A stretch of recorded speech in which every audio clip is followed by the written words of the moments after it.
But oh, you beauty! What a head, son! What a head! This is On to the Ball. I'm Scott, and I'm joined, as always, for this Liverpool podcast by James O.B. O'Brien. O.B., how are you doing? You okay, mate? It's been a tough week to be a Liverpool fan, I'll tell you that. I'm really good, Scott. Yeah, it has been a bit of a strange one, but yeah, it's all good, mate. Doing well, thank you. How are you? I'm all right now that I'm taking a break from Twitter for the next 20 to 30 minutes to talk to you, real Liverpool fan, about where exactly we are this season, where we're going, and what's happened in the last 6 days. A 1-1 draw away to Luton didn't go according to plan, and then Toulouse last night. Do you get the pun? Toulouse last night to Toulouse. These are spitting bars, man. I'm spitting bars. Toulouse to Toulouse last night. I just want to share something with you, Obi. Football is not corrupt, is it?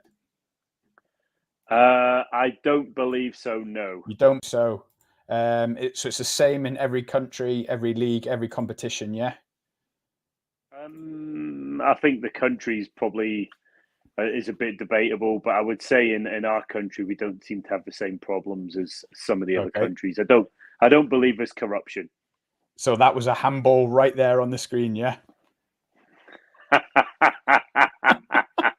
Are you trying to set me up on this? Just answer yes or no, mate. That is a handball, judging by last night's game, correct? Correct me if I'm wrong. I would suggest that's a handball, but it's from a few years ago, isn't it? Oh, that cost us one league title, my friend. Well, I don't like to put down incidents that incident cost us a title, because there was still a fair few games after that, wasn't there? It wasn't just but still that was one game. 2 points there, OB, and we lost the league by 1 point in that season.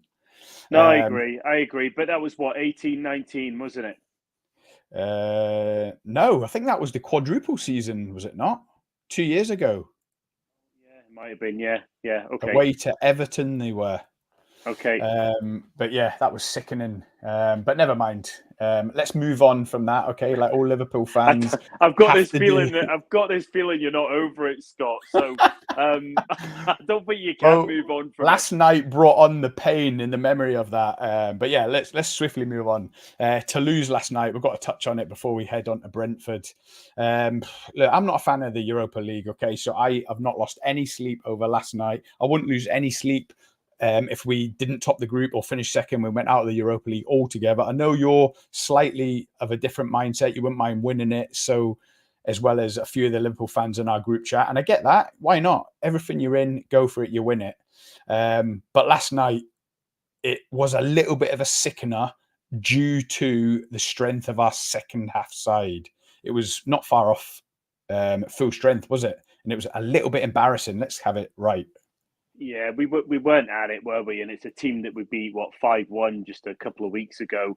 What I would say is that if you're going to have a couple of bad games, I think with the results elsewhere last weekend, that wasn't the worst one to play poorly, albeit away to Luton, who seem to be one of them teams that everybody will expect to get a result against. And then to lose, boom, boom. Toulouse. Yeah, to get beat on a Thursday night in a Europa League game, but still be top of the group after that because you've won the previous games. They're not the worst two games to have a bit of a bad run. And if there's a few corrections within the team that need to take place, I think they're good learning opportunities. And I see us bouncing back strong against Brentford on Sunday. Let's hope so, mate. It doesn't even bear thinking about. But obviously, last night didn't go according to plan. So we've got to touch on a few of the negatives. I know we touched on it last Sunday after the Luton game, but my God, Alexis McAllister could do with a match-winning performance or a 9, and even an 8 or 9 out of 10 performance. The Twitterati are rounding on him.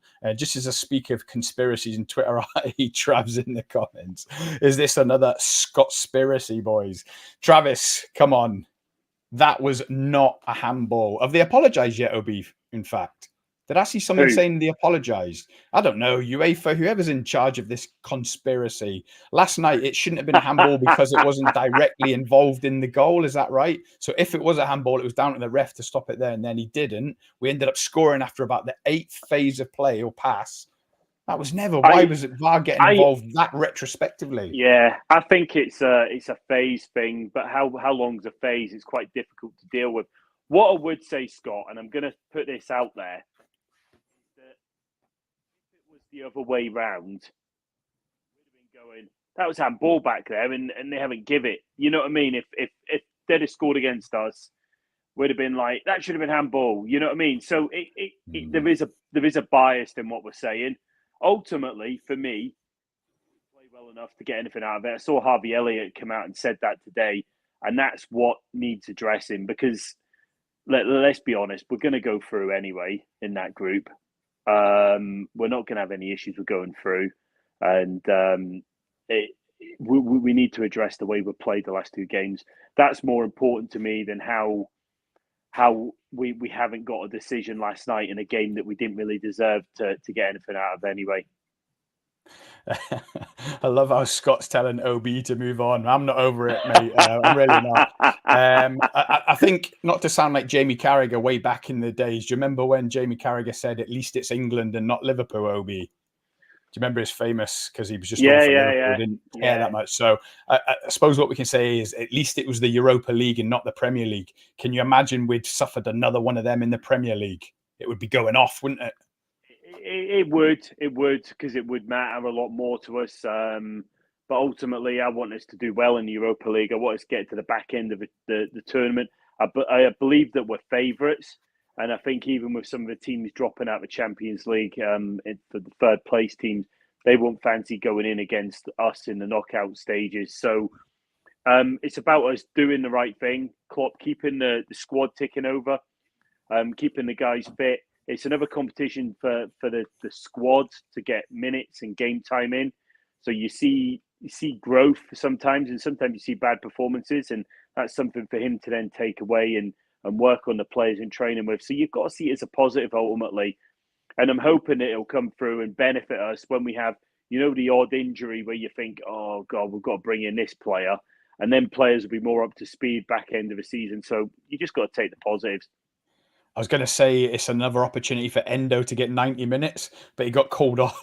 He got hauled off at half-time last night. I mean, I didn't watch much of the game. I was at my parents' for dinner. I was watching it on the phone, seeing the goals. I didn't watch it enough, but was he hauled off? According to Twitter, he was absolutely dreadful. Well, I don't think he didn't do very well. I mean, I missed a little bit of it, but I watched the majority of the game, and I don't think he's done particularly well. Twitter's very reactionary, though. If someone comes off at halftime, they've got hauled off because they're terrible. Whereas, in all honesty, with the first half performance, I think there was a group of them that could have been hauled off, and it was obviously a tactical change more than Endo specifically that was the problem. I think so. It's one of them. I'm not overly concerned about Endo. I think he's a decent player. I don't think he's going to be the long-term solution. And we got him in on what was it, 18 million, whatever we paid for him. So I think everybody knows what that's going to get you. It gives the guy an opportunity. If he does well, brilliant. If he doesn't, he fills a gap and a bit of cover for games like that, and then we just move on from it. I think the only head-scratching thing for me, obviously, I want to give him the benefit of doubt like you. Hopefully he comes good and finds a bit of form and a place within the squad outside of just Europa League group games and the League Cup. But I think the head-scratcher was someone mentioned on Twitter will give him a 4-year deal. I mean, giving a 31-year-old a 4-year deal, that cannot be the smartest thing in the world, can it? Have you just added a year to him? Is he not only 30? I think he turns 31 in December. You always know anything over 30. You know their date. You know me. If he's 30 and 1 month, I'll say he's 31 next birthday to make it sound a lot older than it is. So look, OB's 31 next birthday. I've also noticed that you've started writing people off at 29. You're actually going further, and you're going. He's 30 on his next birthday. He's 6 months away from being 30, and I'm thinking to myself, my goodness, I'm 47 years old, and this guy's writing people off in their 20s. You know what I mean? In fact, Obi, I was looking back at our Liverpool group chat. There is method to my madness. You were a big advocate of Amrabat, and I said he's 27. He's no chance. He's not our answer. And you scolded me for it, rightfully. Do you know what I mean? Because there's really decent 27-year-olds. But Travis might still be in the comments. He was giving Amrabat a bit of stick on Wednesday night, as were a lot of other Man United fans. Apparently, he's not that guy. Who knew, Obi? Well, I mean, I still think he is. I think he's playing in a team that's completely lacking in confidence, in a system that doesn't seem to work, under a manager that's got no idea how to get the best out of his players, which isn't going to install any confidence. Let's get it right. United have got some good players, and they're just not playing well together as a group. So that says there's something more underlying, which would be the manager, the system, and a lack of confidence, which is really, really difficult to turn around. And crap players. Right, anyway, back to my original point. We just digress for 5 minutes there. Alexis McAllister, Obi, give me some shreds of hope. Like I just said, we could do with him being a match winner. He was more advanced last night due to Endo, which everyone's pushing for him to be more advanced and not be CDM. But he could do with an 8 or 9 out of 10 performance, or even a match-winning goal to boost him. What's wrong, do you think? I don't know, but almost a year ago, he was playing for Argentina in the World Cup and he was smashing it. Maybe we need to look at the other two players that he was playing with. He was playing with Enzo Fernandez, who was is a quality player who just reads the game really, really well. And he was playing with was it DePaul from Atletico, who is a quality midfielder as well. And ultimately, from my perspective, I mean, it's about finding the right blend of three players and finding the right balance between them. I'm not sure McAllister playing with Endo is necessarily good for him. You know what I mean? Because he needs players around him who's quality. He probably needs a top quality number 6, someone who's going to communicate well into him. And he just needs to be around quality players, because there is a great player in there. There really is. 100%. And I still think he's going to come good. The other thing that we never know. So we sit here and we go, oh, he's not looking very good at the moment. And people on Twitter will go, oh, he's playing terrible. It's quite likely that he's carrying an injury or something's going on or something's not quite right. I think it's confidence, Obi. I think his confidence has been rocked. Yeah. Absolutely, and by playing number 6 for a number of games now, Klopp might well think that in the long term, that's going to develop his game. You think about it when Gini first come to us, and I keep going back to the Gini Wijnaldum thing, but ultimately, Gini wasn't like a 6 when he started with us. He wasn't. He played a lot further back than he did previously, particularly at Newcastle and for the national team. And what he did was he developed him as a player, and it took a little bit of time. It took a little bit of gelling, and that could well work for Alexis McAllister. And we might start seeing over the coming months, we might start seeing a real player who can play that number 6, because Klopp's clearly identified somebody who's got that ability.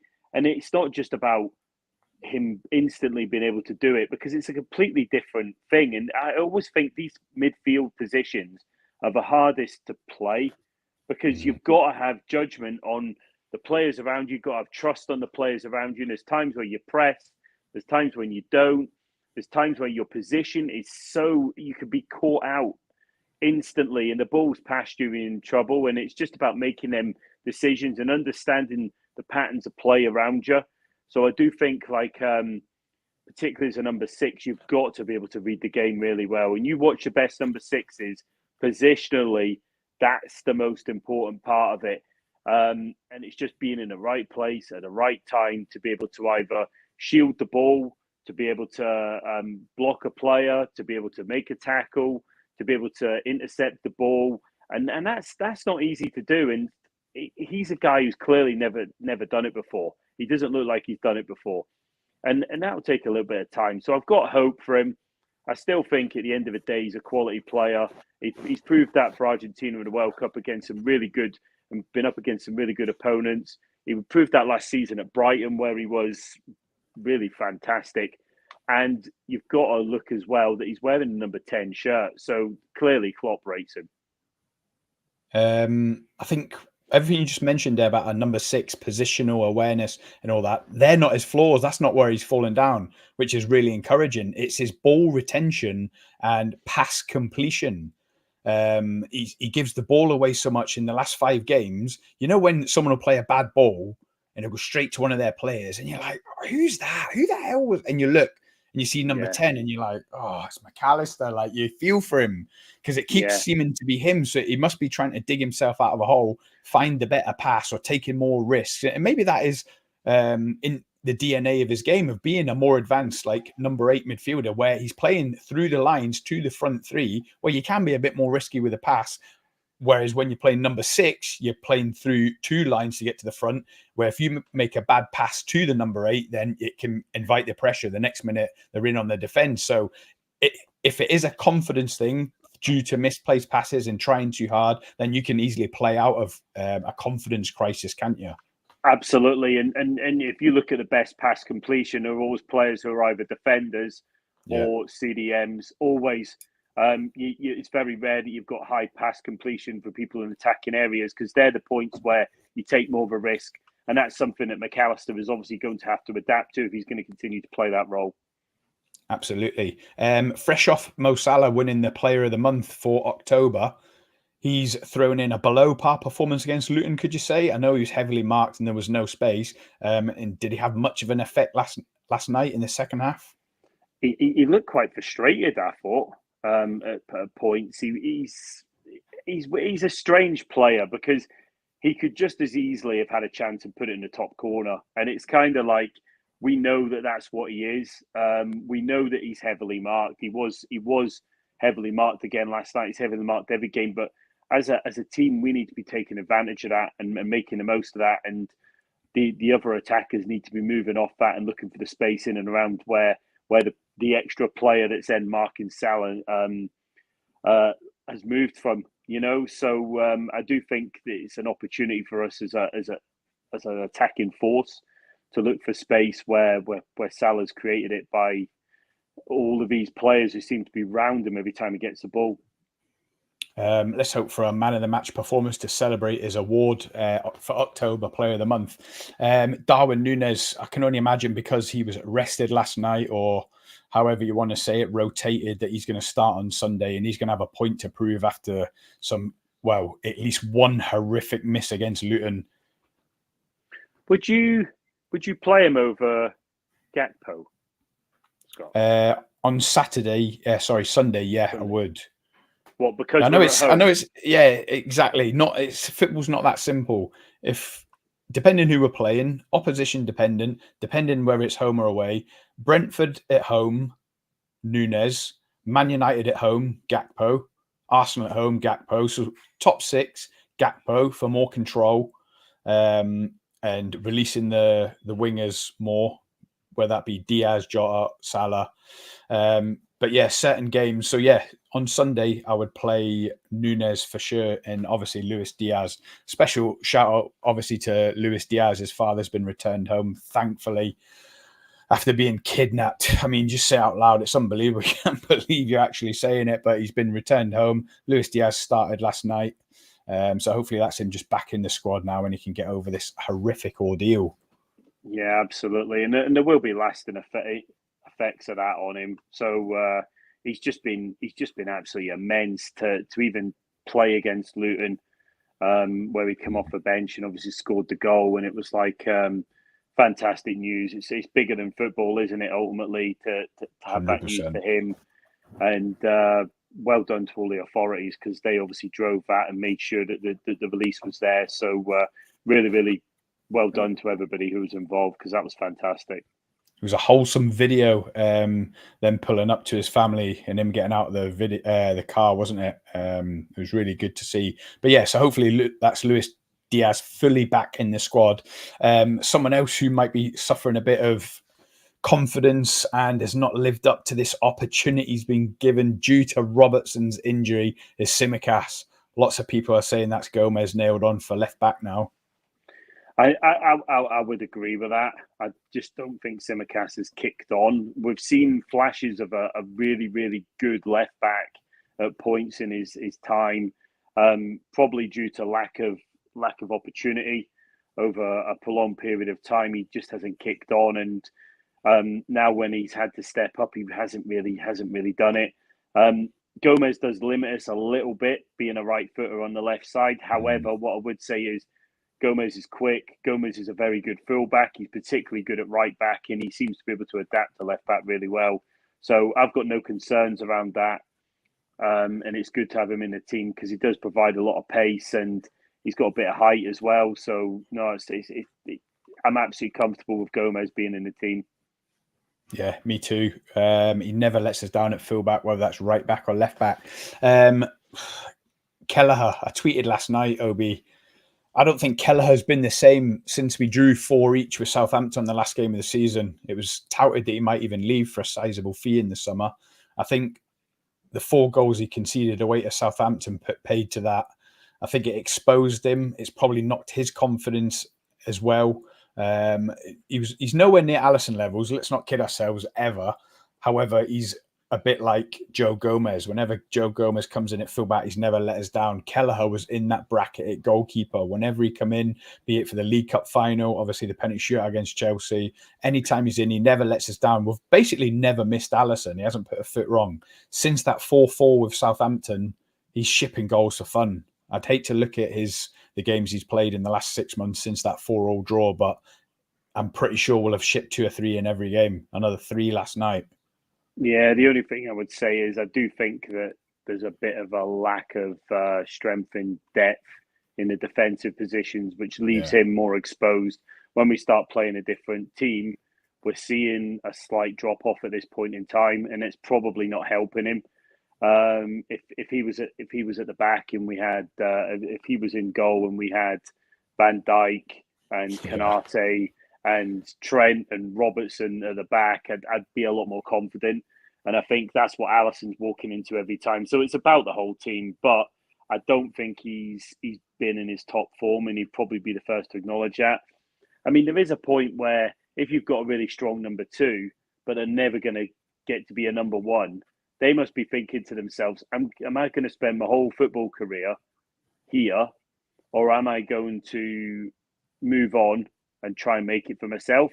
I think he's capable of being a Premier League goalkeeper, probably not in the top 6, but further down the league.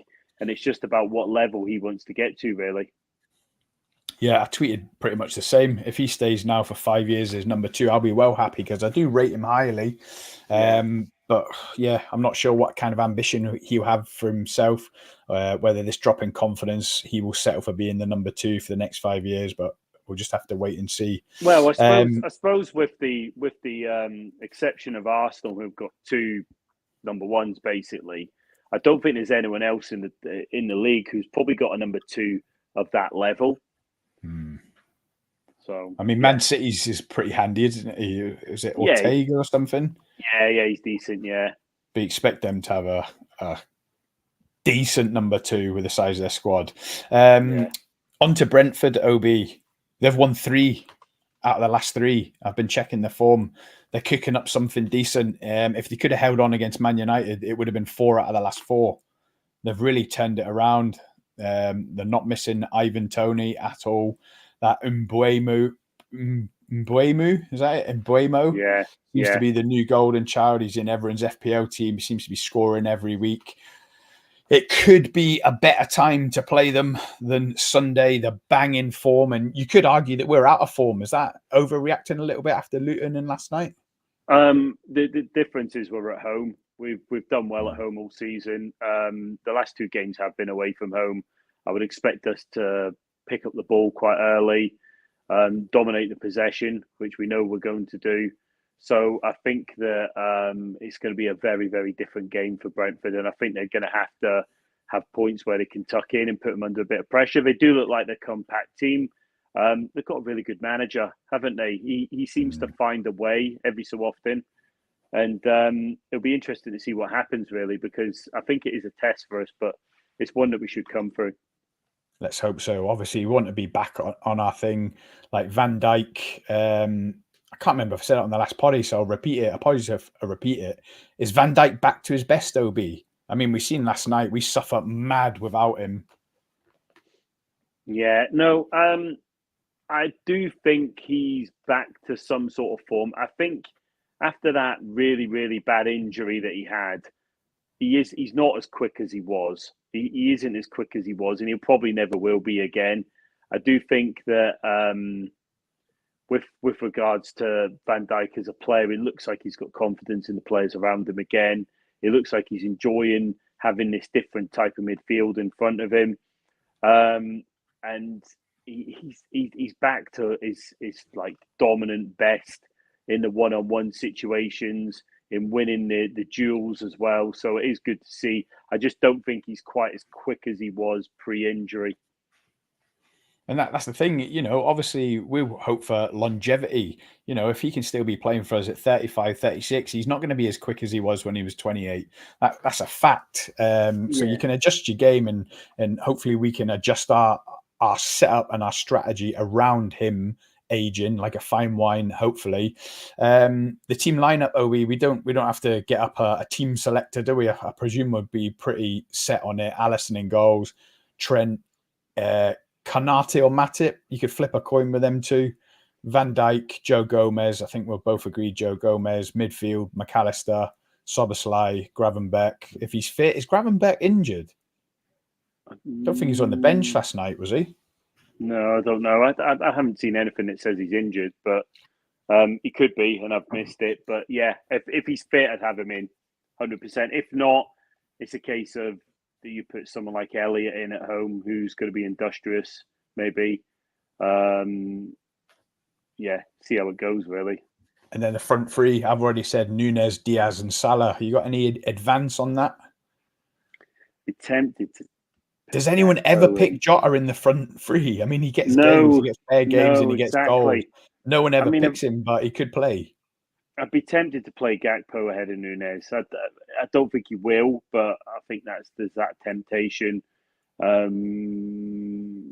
I mean, it's harsh on Jota, isn't it? Because he's always, the thing is, they always play Salah, and that's ultimately what happens. So you're basically looking at 4 players vying for 2 positions constantly.